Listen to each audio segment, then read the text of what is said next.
Hello everyone, কেমন আছেন সবাই? আশা করি ভালো আছেন।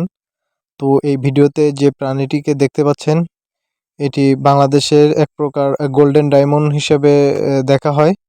এই প্রাণীটাকে বলা হয় কোটি টাকার প্রাণী।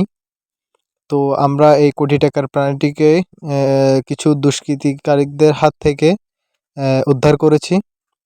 এই প্রাণীটিকে তারা ধরে নিয়েই পাচার করার চেষ্টা করছিল। তো আমরা তাদের কাছ থেকে ছিনিয়ে নিই। নিয়ে দেখেন তারা ধরতে গিয়ে তার সামনের একটা পায়ে গুরুতর আহত হয় প্রাণীটা। তো আমরা চিন্তা ভাবনা করতেছি প্রাণীটিকে চিকিৎসা দিব প্রথমে।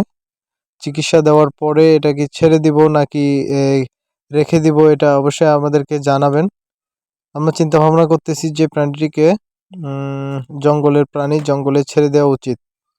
কারণ প্রাণীটির স্বাধীনভাবে বেঁচে থাকার অধিকার রয়েছে। তো আপনারা জানাবেন অবশ্যই। নিত্য নতুন ভিডিও পেতে চ্যানেলটি অবশ্যই আপনারা সাবস্ক্রাইব করে রাখবেন।